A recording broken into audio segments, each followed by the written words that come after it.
My name is Paula Walsh, a 28-year-old data analyst in Grand Rapids, Michigan.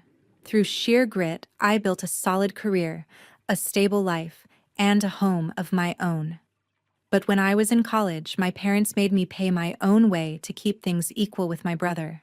He blew through money on cars, clothes, anything that caught his eye while I survived on instant noodles and late-night shifts. They called it fairness. I called it betrayal. Years later, my mother called, her voice trembling. My parents were drowning in debt, their home on the brink of foreclosure, all tied to my brother's reckless schemes. They begged me to bail them out as if my hard-earned success was theirs to claim. A secret they'd hidden for years came to light, pushing me to confront them. What I uncovered changed everything. Have you ever faced a family betrayal that shook your world? Share your story in the comments. I'm reading everyone. Stick around to see how I faced my parents and made a choice that left them stunned. Growing up in a quiet Grand Rapids neighborhood, our house seemed like any middle-class home. My parents, George Walsh and Barbara Walsh, raised me and my brother 2 years older in a 3-bedroom ranch with a cozy backyard. My father, a mechanical engineer, came home with stories of fixing factory machines, while my mother, an insurance office clerk, kept our family's schedule tight. Back then, around 8 years old, I felt loved. We'd have Sunday dinners together, laughing over my father's bad jokes, my mother piling extra mashed potatoes on my plate. My brother and I built forts in the living room, giggling as we stole cookies from the jar. Those moments felt warm, like nothing could break us. But as we got older, things shifted. By 11, I noticed my brother Ryan Walsh chasing trends. At 13, he begged for $100 sneakers, flashing a grin to get his way. "He's growing up," my mother said, pulling cash from her purse. I didn't mind at first. I was happy playing board games with my father or reading library books. But when I asked for a $15 sketchbook at 12, my mother hesitated. "Money's tight," she said, her voice soft. I nodded, thinking we were all sacrificing. Then I saw her buy Ryan a new phone for $300, his old one barely a year old. The shift grew clearer. Ryan got his first credit card at 15 and ran up $400 in debt on video games and takeout. He's learning, my father said, paying it off without a lecture. I asked for a $20 math workbook to practice for a school competition. "We'll see," my mother said, but it never came. I started saving my birthday money, stashing it in a tin box under my bed. I bought the workbook myself, studying late at night, my pencil scratching answers in the dim glow of a flashlight. Ryan's spending spiraled. At 16, he blew $800 on a used gaming console, swearing he'd repay it. My parents covered it, dipping into their savings. I overheard them late one night, my mother whispering, "We can't let him struggle." I sat on the stairs, my chest tight, wondering why my efforts didn't matter. At 13, I wanted a $30 backpack to replace my fraying one. "Use what you have," my father said, his tone sharp. The next week, he paid off Ryan's $500 phone bill. I taped my backpack's straps together, my cheeks hot with frustration. I started delivering newspapers, riding my bike before dawn to earn extra cash. I'd save every dollar buying books on coding and math, teaching myself what I couldn't afford to learn otherwise. Ryan got a summer job at a pizza place but spent his paychecks on concert tickets and clothes. My parents called it finding himself. I stayed silent, but the unfairness stung. Why did his mistakes get a free pass while I had to fight for scraps? One spring, I saved $250 for a science camp. I showed my mother the flyer, my hands shaking with excitement. "We're short this month," she said, avoiding my eyes. Days later, she bought Ryan a $400 leather jacket. I went to my room, counted my savings, and took on extra babysitting gigs. I made it to that camp, standing among kids whose parents paid without blinking. It hit me. Then I was on my own. My parents' love, once equal, had tilted toward Ryan, leaving me to carve my own path. Those early years taught me to rely on myself. While my brother leaned on our parents, I built a quiet resilience. My mother once said, "We love you both the same." But as I grew up, their actions told a different story. That shift, subtle at first, planted a seed of determination in me, one that would grow stronger with time. When I hit middle school, I fell in love with numbers and patterns. I'd spend hours at the Grand Rapids Library flipping through books on statistics, my fingers tracing charts and graphs. At 15, I found a free online course on data analysis and stayed up late, hunched over my ancient laptop, coding my first program. It felt like solving a puzzle, each line of code clicking into place. I aced my math classes, earning straight A's, and won a local math competition at 16, bringing home a $50 prize and a cheap plastic trophy. I rushed home, bursting to share the news, but my mother was on the phone, distracted. "That's nice," she said, barely glancing at me. My father wasn't even home. My brother Ryan was spiraling. At 17, he bought a beat-up car for $3,000, convincing my parents it was a good deal. He crashed it a month later, racking up a $1,000 repair bill. My father paid it, grumbling, but not hesitating. "He needs a car to get around," he said, when I asked why. I bit my tongue, my trophy sitting untouched on the kitchen counter. Ryan's debts kept growing: $500 on new clothes, then another $200 for car accessories. My parents dipped into their joint savings, the same account they'd always called family money. I started to realize that family meant Ryan. I kept pushing forward, signing up for advanced math and computer science classes in high school. I taught myself Python from free tutorials, spending weekends debugging code while my friends hung out. My teacher, Mrs. Larson, noticed my work and encouraged me to aim for a top university, maybe MIT or Stanford. At 17, I brought home a college brochure, my heart pounding with possibility. I showed it to my mother, explaining the programs and scholarships. "That sounds expensive," she said, her voice flat. I pressed, saying I could apply for financial aid. She shook her head. "We need to keep things fair for your brother." Fair Ryan had dropped out of community college after one semester, blowing his tuition on parties. I tried my father next, catching him after dinner. "Dad, I want to study data science at a good school," I said, sliding the brochure across the table. He sighed, rubbing his temples. "We can't afford to send you somewhere fancy," he said. "Your brother's already costing us enough." I stared, my chest tightening. Ryan's costs were self-inflicted: new wheels for his car, a $700 gaming laptop he barely used. I'd worked so hard, but they couldn't see it. I left the brochure on the table untouched. That rejection hit hard. I went to my room, my hands shaking as I opened my laptop. I kept studying, but the sting lingered. I won another math award at 18, this time with a $100 prize. I didn't bother telling my parents, they were too busy paying off Ryan's latest debt, a $400 bar tab from a weekend trip. Mrs. Larson became my biggest supporter, helping me apply for local scholarships. I started saving every penny from my part-time tutoring job, determined to make my dream happen without them. Looking back, those years showed me who I was. My love for data grew stronger, fueled by every late night spent coding, every problem I solved alone. My parents' dismissal hurt, but it pushed me to rely on myself. They thought fairness meant bailing out Ryan while ignoring my achievements. That lesson, painful as it was, set the stage for everything to come.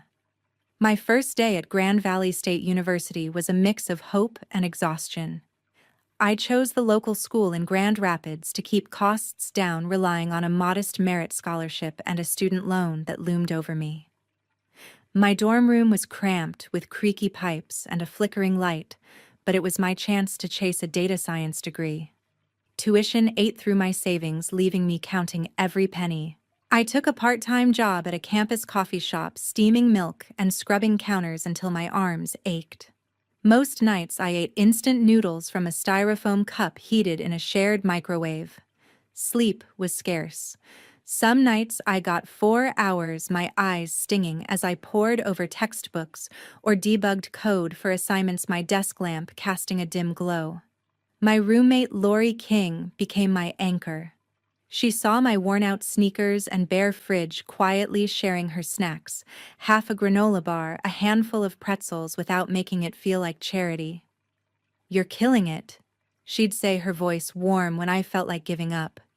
We'd stay up late, her sketching for art class, me wrestling with algorithms, our chatter filling the quiet dorm. Lori's support was a lifeline pulling me through the hardest days.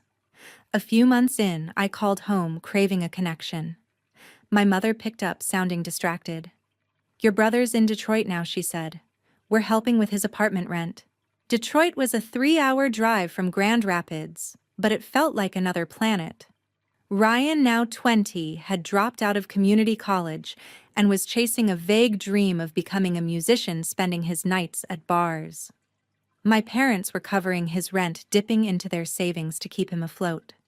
I gripped the phone, my throat tight. "What about me?" I asked, my voice barely steady. "You've got your scholarship," my mother said, brushing me off. "You'll manage." I hung up, the sting of being overlooked cutting deeper than ever. I threw myself into work, picking up extra shifts at the coffee shop. My manager, Tom, a gruff guy with a soft spot for hard workers, let me cover weekends, my hands smelling of espresso grounds. I'd race from lectures to the shop, my backpack heavy with books, jotting notes on napkins during breaks. Meals were often day-old muffins from the shop, grabbed before they hit the trash. I'd study past midnight, my laptop's fan whirring, fighting to stay awake. Lori would leave a mug of her instant coffee on my desk, a small kindness that kept me going. "You're stronger than this," she said one night, handing me a warm drink. I nodded, too tired to speak. In my second year, a cousin mentioned my parents had bought Ryan new music equipment for his career. I was floored. I'd asked for a graphing calculator for my statistics class, a tool I needed to keep up. "Figure it out," my father had said, his tone final. I borrowed one from the library, lugging it across campus, my frustration simmering. I kept excelling, earning a spot in an advanced data analysis program, but the victories felt empty without my parents' notice. The contrast was stark. Ryan's failures were cushioned while I fought for every step. Lori caught me staring at my loan statements one evening, my face tight with worry. "You don't need their help," she said, her eyes steady. "You're building something real." She cooked us a rare dorm meal, macaroni from a box, and we talked about our futures, her art dreams, my data goals. Those nights with her reminded me I had someone in my corner. I took on summer tutoring jobs, teaching high school kids math, saving every bit I earned to chip away at my loan. Those college years tested me, but they shaped me. Lori's encouragement carried me through the exhaustion, the noodles, the endless shifts. My parents' choice to prop up Ryan while dismissing my struggle left a wound, but it also lit a fire. I wasn't just earning a degree, I was proving I could stand on my own. 4 years later, I crossed the graduation stage with a data science degree. At 22, I stood under the bright lights, my cap slightly tilted, clutching my diploma with a quiet sense of victory. A local tech startup in Grand Rapids hired me straight out of college, drawn to my portfolio of data projects built from years of self-study. I jumped into the role, crunching customer data and crafting predictive models, my desk a mess of notebooks and coffee mugs. The startup's fast-paced environment fit me perfectly. I loved untangling complex problems, each dataset a puzzle to solve. Within months, I was guiding a small team, my confidence growing with every successful project. My work caught the attention of Peter Cole, a senior manager at a larger tech firm in town.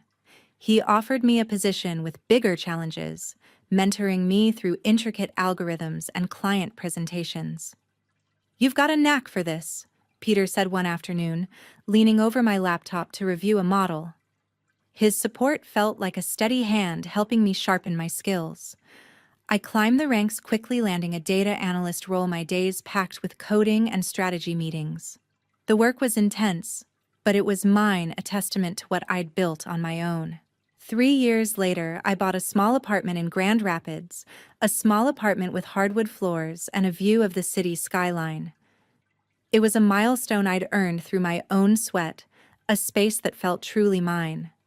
I barely spoke to my family, even though we shared the same city. My parents were still caught up with Ryan, always rescuing him from his latest flop, a music studio that collapsed before it even started.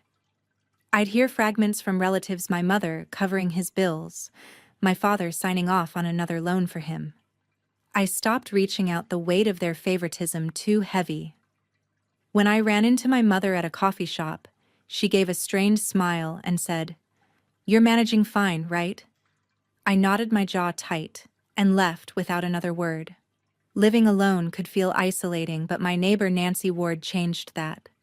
She was a warm-hearted woman in her 40s, her apartment always filled with the scent of homemade soup. One evening, she showed up at my door with a plate of warm cornbread. "Come eat with us," she said, her smile inviting. I hesitated, unused to such kindness, but followed her to her place.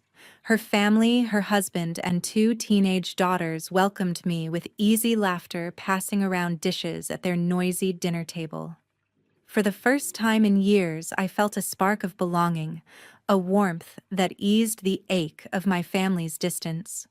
Nancy's dinners became a regular escape. Her table was always crowded, her daughters bickering over dessert while her husband told corny jokes. I'd bring a pie I'd tried baking, usually a bit uneven, and Nancy would grin, saying, "It's perfect, because you made it." Those evenings reminded me of what family could feel like, filling a void I'd carried too long. I started sharing more, talking about my job, my pride in my work. "You've carved out something special," Nancy said one night, her voice firm. "Hold on to that." Her words sank in, softening the hurt of my parents' neglect. My career kept soaring. Peter encouraged me to tackle bigger projects like streamlining a client's marketing data. I'd work late, my apartment quiet except for the hum of my laptop refining models until they were flawless. I'd see Ryan's online posts, new music gear, another big plan that went nowhere, knowing my parents were still propping him up. It stung, but I poured that pain into my work, determined to prove my worth. My success was my own, built from years of late-night study and relentless drive. Those post-college years shaped who I was. Peter's mentorship and Nancy's warmth gave me the strength to keep going, even as my family's distance lingered like a bruise. I'd built a life I was proud of, standing firm on my own terms, ready for whatever lay ahead. One chilly evening in my Grand Rapids apartment, my phone buzzed with my mother's name. I stared at the screen, my dinner cooling on the counter, the soft glow of city lights filtering through my window.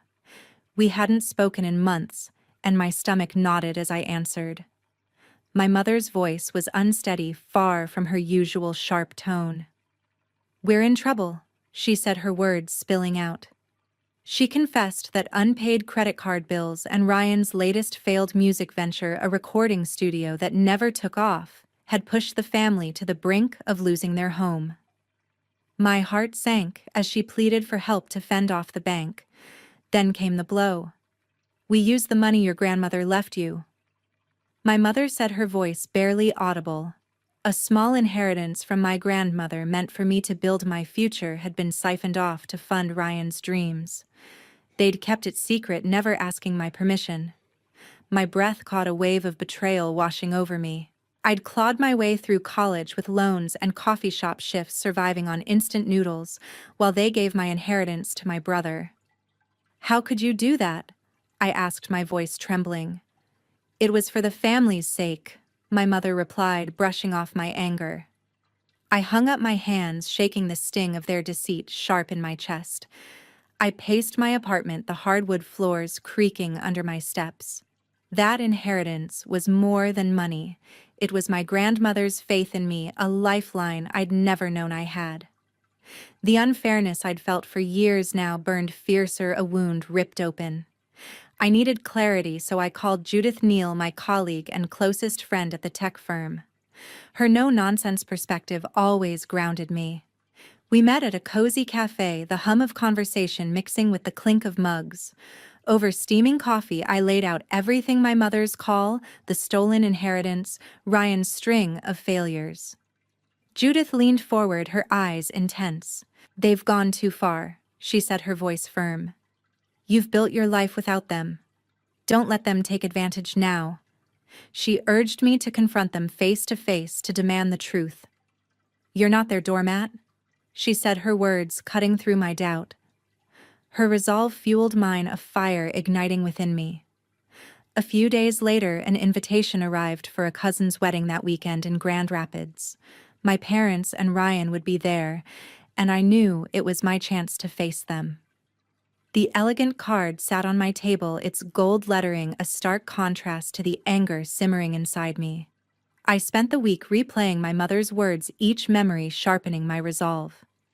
I dug through old emails, finding a message from my grandmother's lawyer confirming the inheritance proof they'd hidden it from me. My pulse quickened as I imagined standing before them, no longer the daughter who stayed silent. Judith checked in daily, her texts short and fierce. "Show them who you are," she wrote one night as I packed a small bag for the wedding. Her belief in me, alongside the life I'd carved out, Nancy's warm dinners, Peter's steady mentorship, gave me strength. This confrontation wasn't just about the inheritance. It was about reclaiming my worth after years of being overlooked. On the morning of the wedding, I stood in my apartment, my car keys clenched in my hand. The drive across town would be short, but it felt like crossing into a storm. I pictured my mother's uneasy smile, my father's dismissive nod, Ryan's careless shrug. I wasn't the girl who'd begged for their attention years ago. I was someone who'd fought for every milestone, who'd earned her place. With Judith's words echoing in my head, I slipped on my coat and walked out, ready to face the truth and demand what was mine. I drove across Grand Rapids to my cousin's wedding at a downtown banquet hall, my heart pounding. The city lights blurred past, the weight of the confrontation ahead pressing on my chest. Inside, the hall glowed with chandeliers, laughter and music spilling out as I stepped through the doors, my invitation crumpled in my pocket. I spotted my parents, George and Barbara Walsh, near the bar, my father's tie loose, my mother fidgeting with her glass. Ryan stood nearby, chatting with relatives, his smile easy as ever. My resolve hardened as I walked toward them. I pulled them aside to a quiet corner, the clink of glasses fading behind us. "We need to talk," I said, my voice steady, despite the knot in my stomach. I laid it all out, the years of their favoritism, the inheritance from my grandmother they'd taken for Ryan's failed ventures. "You chose him over me," every time I said, my eyes locked on theirs. "I want you to admit it." My father's face tightened, his voice sharp. "You're too sensitive, Paula," he said. "We did what was best for the family." My mother tried to soften things, her hands fluttering. "We didn't mean to hurt you," she said, but her words rang hollow, dodging the truth. Ryan shifted, his usual confidence faltering. "I know I got more help," he admitted, glancing at our parents. "But it's not my fault they decided that." His honesty surprised me, but it changed nothing. Their choices were theirs alone. I took a deep breath, my voice firm. "I'm not bailing you out," I said, "and I'm done with this." The words hung heavy as I turned away, their stunned silence following me. My mother called my name, but I kept walking, the weight of years lifting with each step. Back at my apartment after the wedding, I sank onto the couch, the quiet wrapping around me. Relief, mixed with a deep ache, cutting ties was freedom, but it hurt to lose what little family I had left. I thought of my grandmother's inheritance, meant to be my start, now gone. I'd built my life without it, but the betrayal still stung. Yet in that moment I felt lighter, unburdened by their expectations. I'd chosen myself, and that was enough. Months later, I heard through a cousin that my parents had lost their house. They'd moved into a small rented apartment in Grand Rapids, their pride bruised as they adjusted to a simpler life. Ryan, cut off from their support, took a part-time job at a music store, scraping by without their safety net. I felt a pang of guilt, but it faded quickly. They'd made their choices just as I'd made mine. I found peace with my chosen family. Judith Neal, my fierce friend from work, invited me to her place for game nights, her laughter pulling me out of dark moments. Lori King, my college mentor, sent encouraging emails checking in on my career.